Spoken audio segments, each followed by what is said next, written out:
and today is day 5. I am your host, Edna White, and today we're going to talk about giving yourself confidence about money and finances.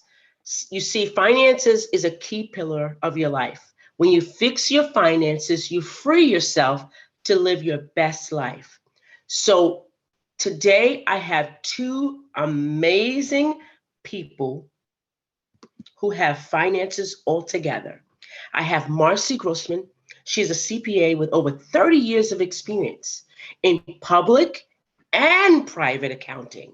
One of the most fulfilling parts of her job was educating clients about what the numbers meant. See, I sometimes don't know what the numbers mean, but that's why we need these type of people to help us.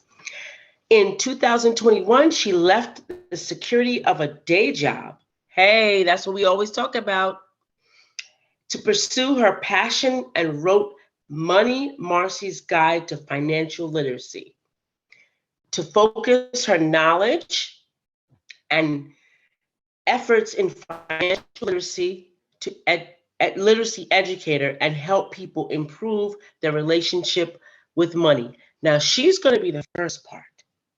And then I got something extra for you. I have Ohan. Now, I please, Ohan, jump in. Jump in, Ohan, for your last name. Ohan. Gayikcan. There you go. See, I didn't mess it up, audience. I didn't mess it up. You would have done He's great. a doctor. Yeah, but I always mess up names. So he is a doctor of economics and certified planner, professional with over 20 years of the financial industry experience. He has worked extensively helping self-made millionaires in Santa Monica, California for over a decade. He is the founder of OhanTheMoneyDoctor.com. His career to breaking down the complexity of money so that the beginning investor can build and grow their wealth with confidence and live on their own terms. So he is going to be here from 5:30 to 6. So you're going to get the best about financial understanding because this is a pillar that we all need. So without further ado, I'm going to turn it over to Marcy Grossman. Hi, as Edna said, my name is Marcy Grossman. I'm also known as Money Marcy, and I am a financial literacy educator. You can find me everywhere. Hold on, there we go. And I am here basically to start teaching you about money. So there are a lot of famous sayings about money. Money makes the world go round. Money doesn't grow on trees. Love of money is the root of all evil. Money is power, freedom, a cushion. The root of all evil, the sum of blessings. And the truth is that money was created as a mechanism to facilitate trade so we wouldn't be limited by a bartering system. So basically, in and of itself, money is just a tool to transfer and represent wealth. And that's where the financial literacy piece comes in, because it's not what you have, but what you do with it and what you understand about it that makes the difference. It's like a hammer. It's a tool, and if you know how to use it properly, it can provide a lot of benefit to you. And if you don't, you're likely to smash your thumb. Financial literacy is knowing how to identify and manage the money choices and challenges that life brings.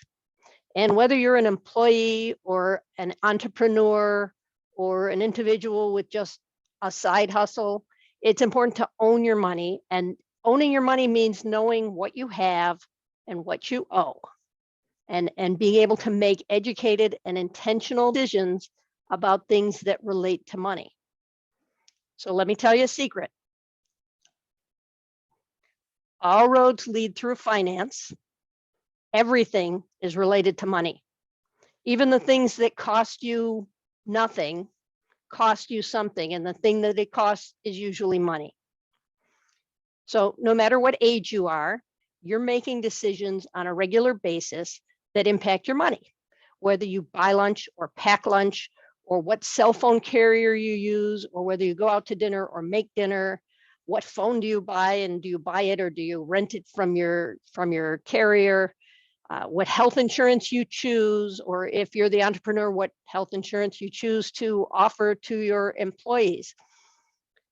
Everything is a money decision in one way or another, and the list is endless. So when you're faced with all of these financial components and decisions in your life, you start to realize there's no such thing as a free lunch.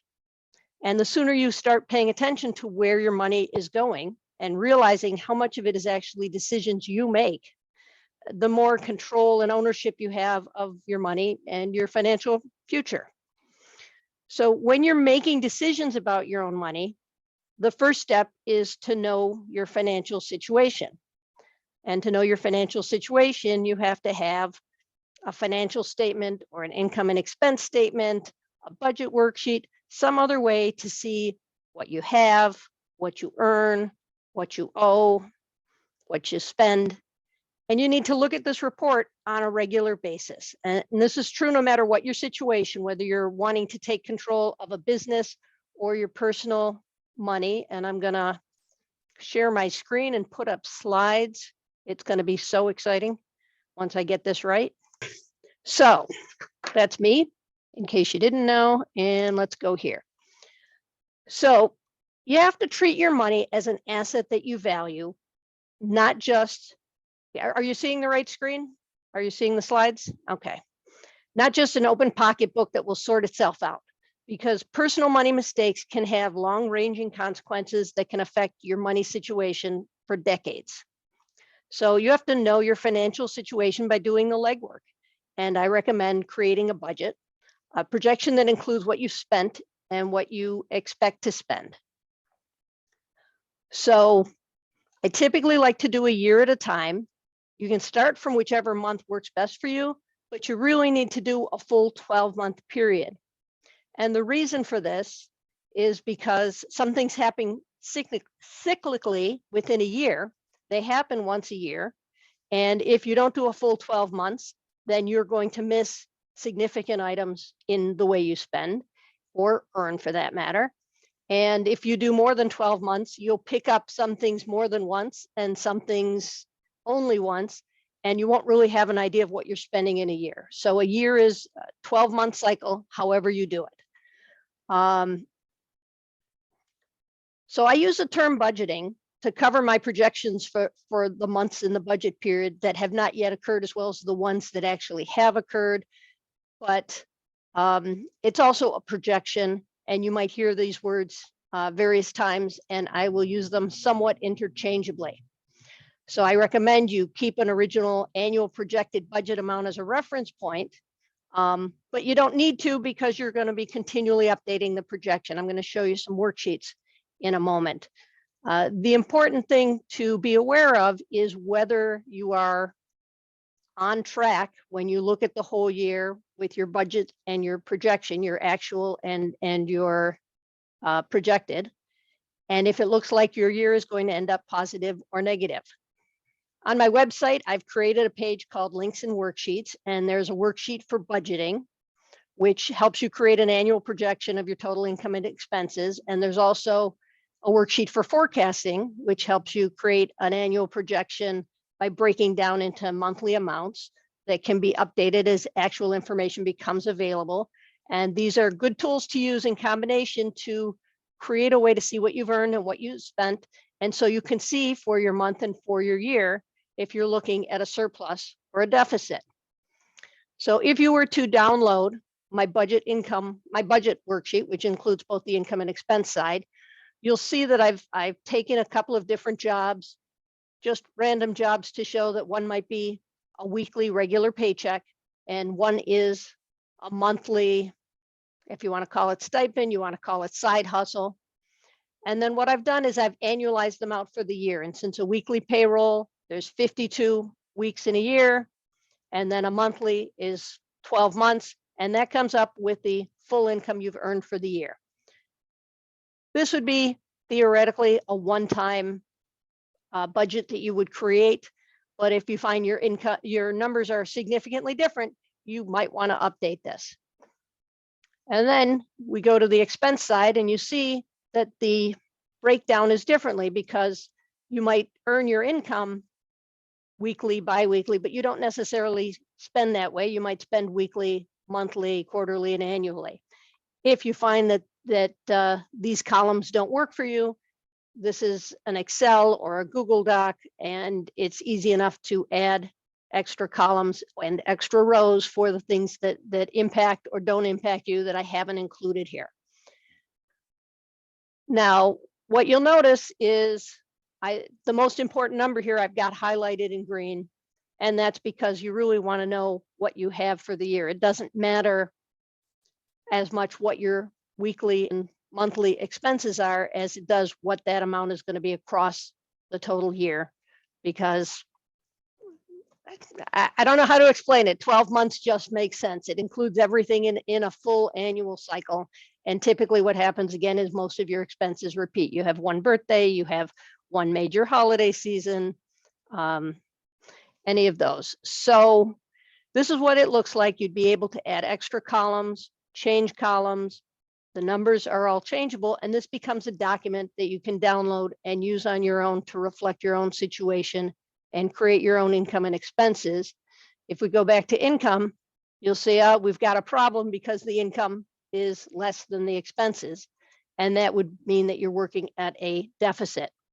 And this gives you the opportunity to see where you're spending your money and think about where you might want to change those. Now we go back, when we go forward into the forecast, and what the forecast does is, you can see in January, I've got actual numbers and the rest of them are estimates. What that allows you to do is, as your actual numbers come in for a month, you can change your estimates to your actual, and then it would reflect fully what it is. And by doing this, this allows you to see the progress you're making. We'll go to the expense side. We'll assume your income hasn't changed. And you can continually update. You can say, oh, you know what? I just negotiated a better cell phone and changed the rest of them to whatever that lower amount, or I've negotiated different car insurance, or I've made a decision on my vacation that number is going to change. And by having this forecast, you can continually see, as you make better decisions, that you've made that improvement to your finances from the decisions that you've made. You may notice on my expenses, I don't have anything there for investing or savings. That's because my recommendation is you get those, if you're a employee, get those automatically withheld from your paycheck, so they never hit your regular money. If they don't hit your regular money, you can't spend them accidentally. But it's certainly easy enough if you are self-employed, if your employer doesn't offer whatever you might be looking for, to add those to the rows and make your own money. I'm going to say, okay, I'm going to start with $10 a month that I'm going to put into savings, and 25 I'm going to put into retirement, and continually change and adjust those numbers. And of course, if you make those changes on your paycheck before you get it, make sure you change your income numbers to reflect that when you're doing the forecasting. Now, it's important to understand that most of all, you are the one who makes these decisions. I can look at your numbers with you. Ohan can look at your numbers with you. Whoever you sit down to go over your numbers can make recommendations, but you're the one who ultimately has to make the decisions and has to choose that you want to be in a surplus situation rather than a deficit. And that's huge for you to decide, because if you are spending more than you take in, you end up with debt, and debt is prior expenses. You have to remember, business and personal income don't always grow. In fact, they don't even always stay at the same level. It's important to have savings available so that if your income decreases, you have some elbow room to get your finances back under control. as long as you're reviewing your financial situation on a regular basis, monthly or so, you should be able to be aware of the shortages in a timely fashion and be able to make those adjustments. As an individual, you might be able to pick up additional income with overtime or side hustles, but it may be harder to do if you're the entrepreneur. You have to generate those leads to create those sales. And sometimes that takes time to build that relationship. So you have to make the decision of the long-term or short-term on that. It's typically easier to cut expenses than it is to increase income, unless you've gotten to the point where you're doing investing, and that's something Ohan will talk about later on. So living within your means includes putting money into savings and short-term goals and long-term goals, but you have to think about the debt. If you're carrying debt, you're still paying for prior expenses. How long do you know, if it's your house or your car, it's okay. You know, most people don't go out and buy their house and their car just with cash on the spot. Some people do, good for them, a little bit jealous. But when you're buying a car or a house, typically you're going to have some debt. You may have some debt from student loan if you invested in college and you look at that as a long-term investment, but you don't want to be holding the debt forever. So you want to be aware of these things. The bigger concerns are credit card balance and other miscellaneous debt, because how long do you want to pay for the groceries you ate last month? So when you're looking at debt, you want to pay attention to how you're growing it. No matter, here, let me, let's see. Oh yeah, I got one more slide. That's how you'll find me if you're looking for me. I am easy to find. I am over the place. And let's see, how do I? Okay, there we go. So much easier to do those live than on Zoom. No matter what your relationship with money is now, you can improve it. And that's hugely important for you to understand that whatever you did yesterday doesn't have to impact what you did today and tomorrow, that you have the chance to take control. Don't look at, oh my God, that budget worksheet and that forecast were so many numbers. What's it going to take to do that?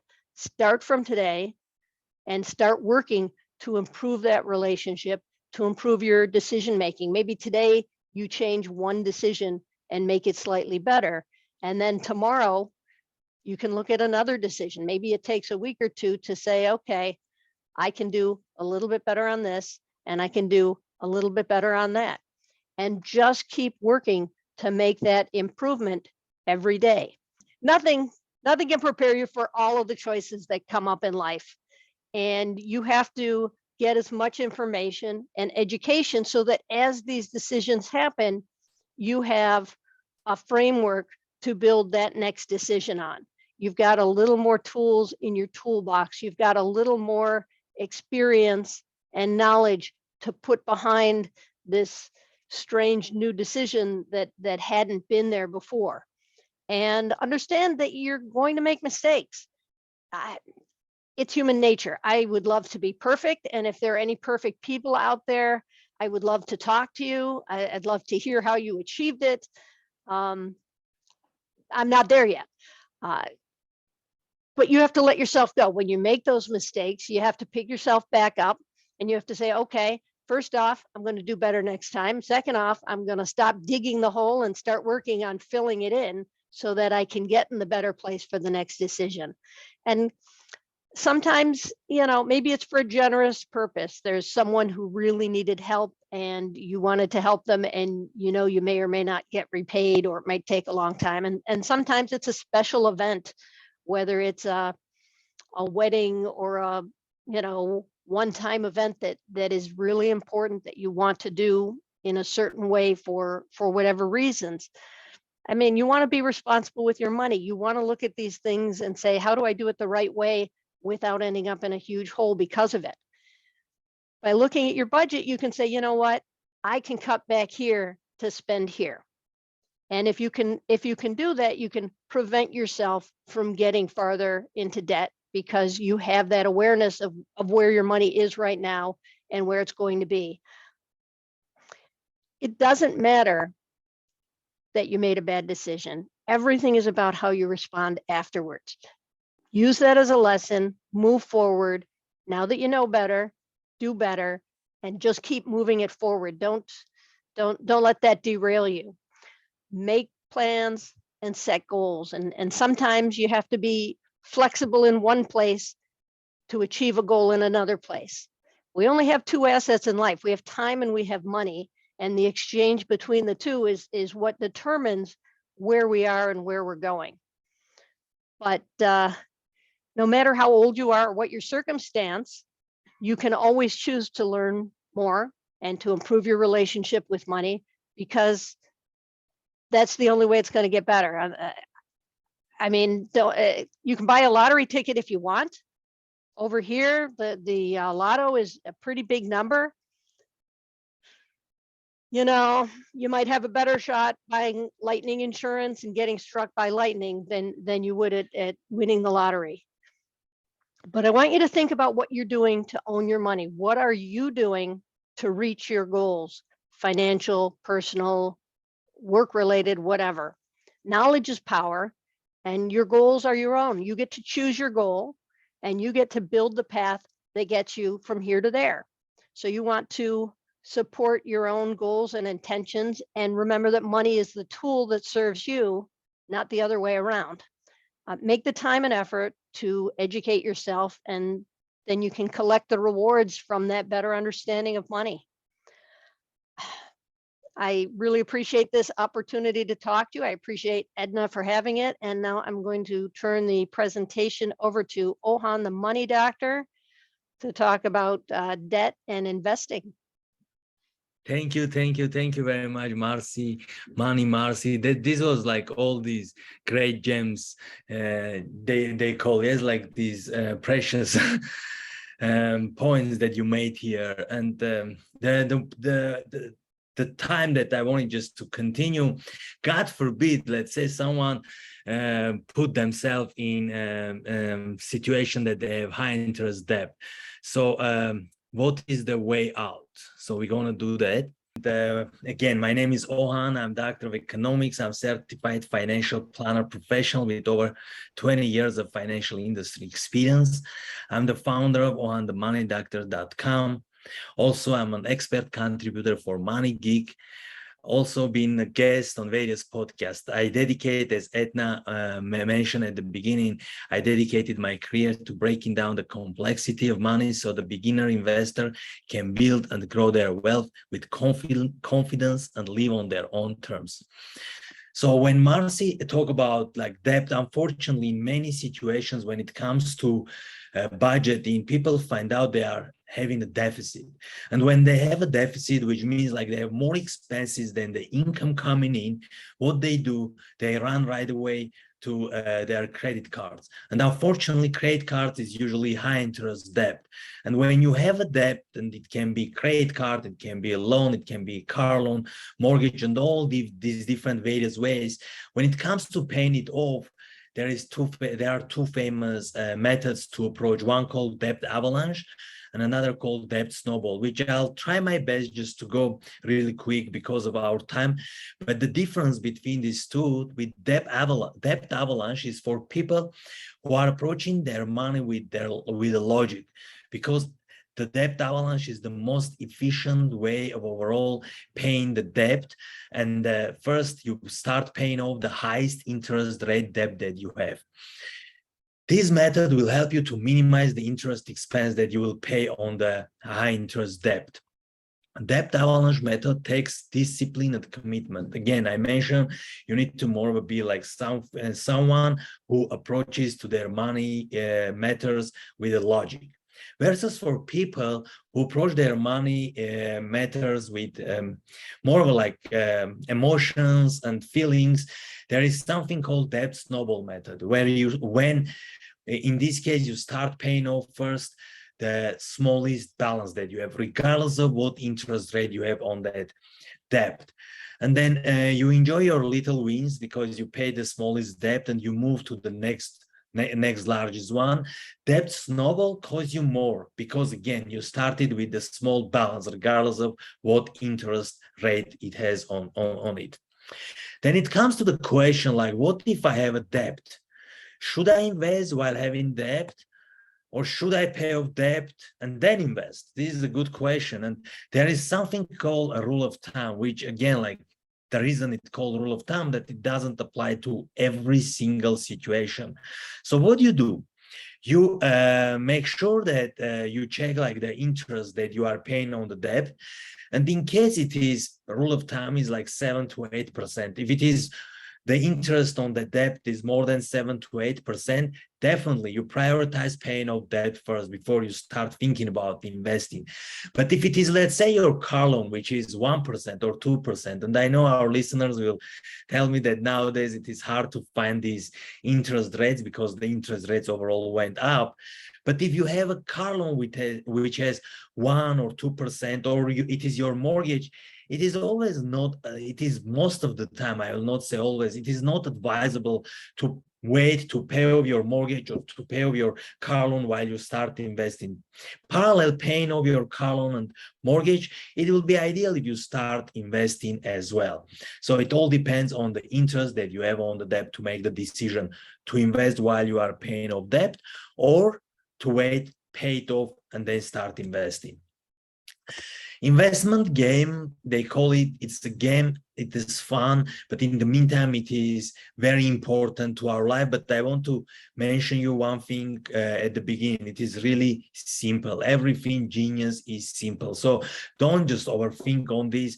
Take it easy, start learning like certain terminology. Money itself is a language, so you need to learn, like you are learning new language. It can be English, it can be Chinese, it can be Korean, or it can be German. This language you just need to learn. The same comes with the money, but in the meantime, don't take it very like take seriously your money matters, but don't take the learning process seriously. So have fun with it. So everything genius is simple.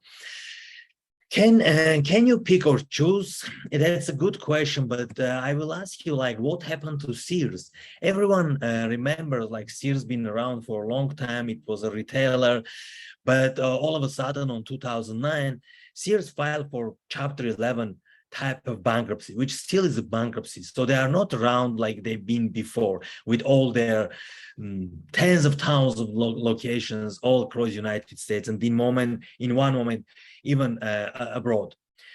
So I cannot answer the question what will happen to Amazon, Target, or Walmart. So nobody actually knows. So that's the reason I will suggest you to stay away picking and choosing stocks.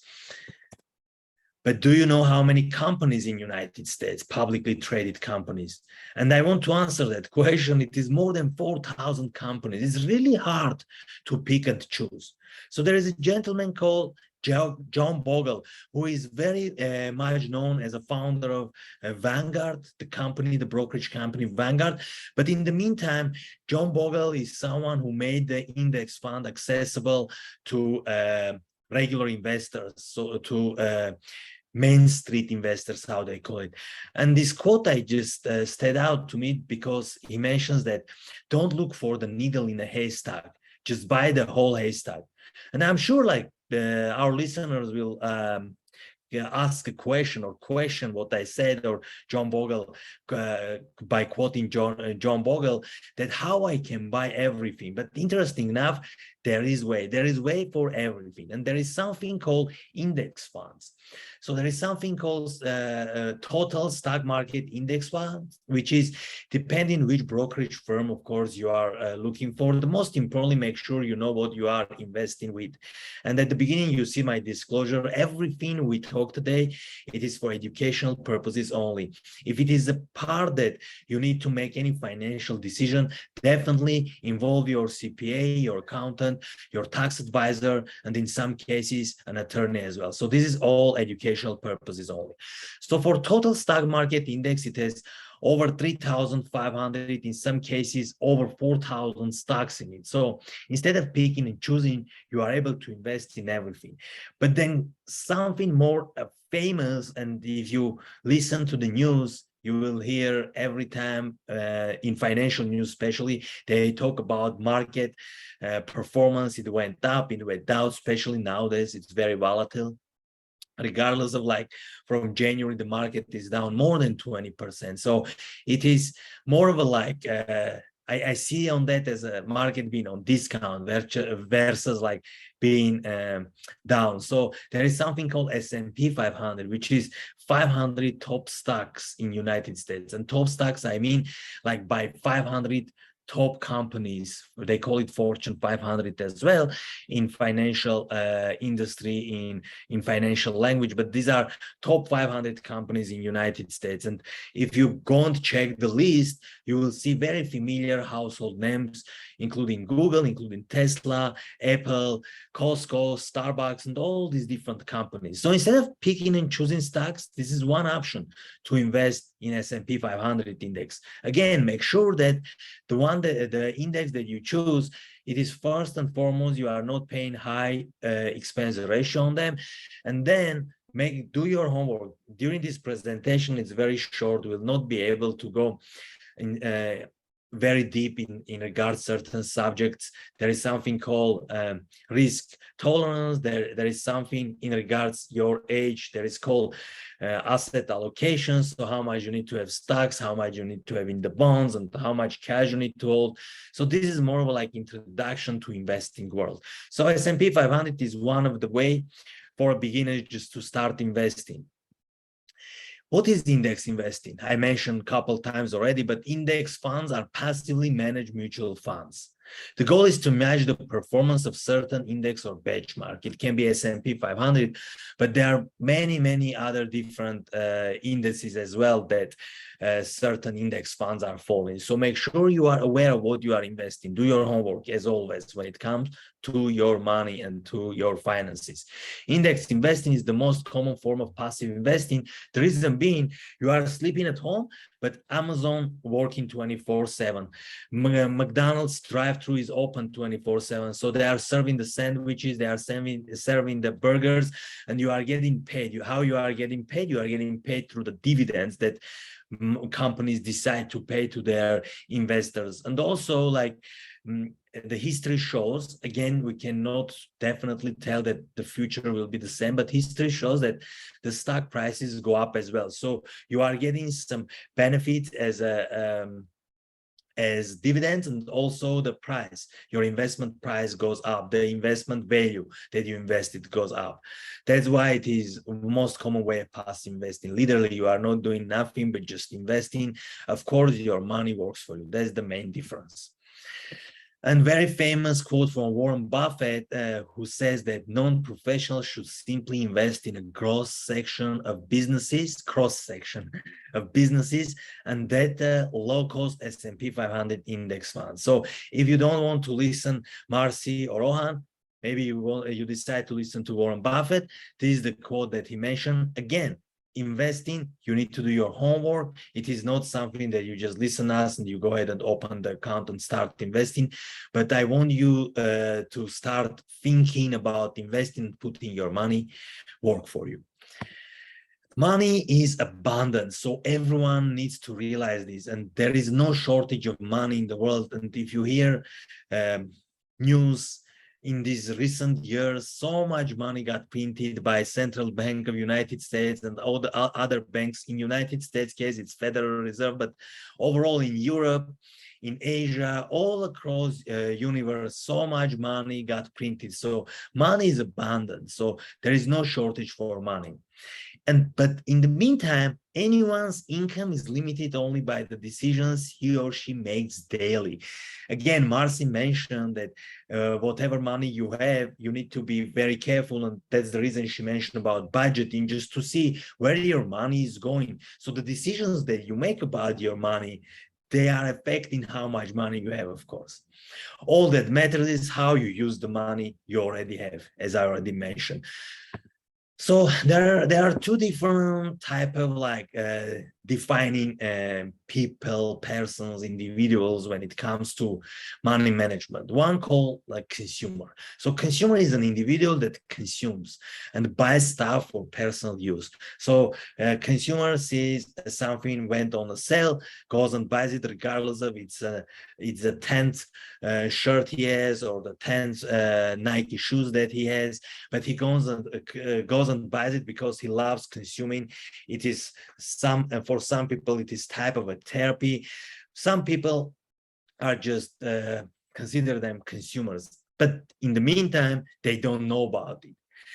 And there is another side of the equation where there is an investor. So investor is an individual who is an owner. So he puts his capital to work with an expectation of receiving financial return. So when I'm talking about investing in stock market, or not necessarily stock market, it can be investing in real estate, it can be investing in anything you want and you are understanding about investing, then you are thinking and having an investor mindset. And by the way, the easiest investment that you can do is in yourself. So right now, if you are listening this presentation, you are investing in yourself. So in that sense, you are an investor as well. But here I'm talking more like putting your money work for you. So investor is an individual who is the owner. So you are owning piece of, because you are invested in, let's say, in S&P 500 index fund, you own pieces of all that 500 companies. So next time when you go to Apple store, you have the feeling that you are part owner of that company. If you go to Costco, you are not only buying your goods, but in the meantime, you are part share owner of the company. So you start thinking and your mindset start switching towards the investor part. And when you see what magic can do your money by working for you, by using the compound interest, you will think of always like, why I didn't invest more, why I didn't save and invest more, because saving by itself will not do that much of a magic or make big difference when it comes to your money, because banks usually don't pay that much of an interest. Sometimes it is so small that it cannot even fight an inflation. So it's always good to think about like, am I acting as a consumer or am I an investor? So of course the goal is go towards the investor side. I talk a little bit about mindset, but I want to just mention certain like bullet points when it comes to consumer mindset. So consumers ask the question, how much does it cost? But in reality, sometimes they don't even ask that question. They just buy it because they can put it on their credit card. Also, consumer always asks or thinks or statement, I cannot afford to invest. Investing is for rich people. And by the way, that's a money myth. That's a misconception. Investing nowadays is available to pretty much anyone. Anyone can open a brokerage account and anyone can invest. In the United States, at least, we do have this privilege, that advantage. So anyone can afford investing. So don't make you thinking of like, I cannot afford investing. In the meantime, the investor, if you see on the opposite side, for how much does it cost? Investor asks, I will make money work for me and I can buy anything I need with my investment profit. So there is a very famous author, Robert Kiyosaki. So he always mentions that he invested in real estate, then the rents that his real estate brought, by that rents, he bought his car. So his car was paid by his investment. So that's the difference between consumer and investor mindset. Investor wants to invest his money to work for him, and then the profit that the money brings, he will buy anything that he wants and wishes. And when it comes, I cannot afford investing, investor thinks I cannot afford not to invest, because especially right now, we are having this discussion and conversation. Right now, market is down. This is the best time to invest because the stocks are down. The assets, usually like when people talk about the recession and it's all around the news, which nobody knows for sure, like if we are already in recession, how long it will take. But the recessionary times is the best time to make millionaires and billionaires, because the assets are on discount. So investor thinks I cannot afford not to invest, because I can buy, my dollars can buy more shares of the companies that I want to invest, or my dollars can buy better properties that I want to invest, let's say in real estate. Also, consumer asks, I work hard, so I deserve it. So he or she goes and buys something regardless of they need it or no. Sometimes it's called impulse buying. I always suggest my followers, my friends and clients to wait for 48 hours. In financial literacy, it is mainly like 24 hours, but I want you to stretch a little bit and wait for 48 hours. And then you think, do you want to buy it? Regardless of, I know and I appreciate you work hard and you deserve it, but maybe you don't need the second like coat, or you don't need the upgrade your phone. So the old phone works definitely fine. But investor thinks, what is the return on this investment? So instead of thinking like I deserve it and I'm going to buy it for my personal use, they're more of a thing like, what return will bring this investment when I put my hard-earned money to work for me? So that is the difference between consumer and investor mindset. And the last but not the least, the fourth point, that consumer thinks I'll buy it with my tax refund. So when the tax refund time comes, I'll buy that couch I'm dreaming about. I'll buy that furniture, or I upgrade my car. I'll put a down payment on the car and I'll lease or buy a new car. But in the meantime, like that's not the financially reasonable or informed decision to make, because instead you can invest that tax refund, because the tax refund is something that you already overpaid on your taxes. So in the reality, you don't have that money. And when you are getting that money, the first instinct is just to spend it. Versus the investor thinks, I'll invest my tax refund and buy whatever the return allows. Again, invest and get the return.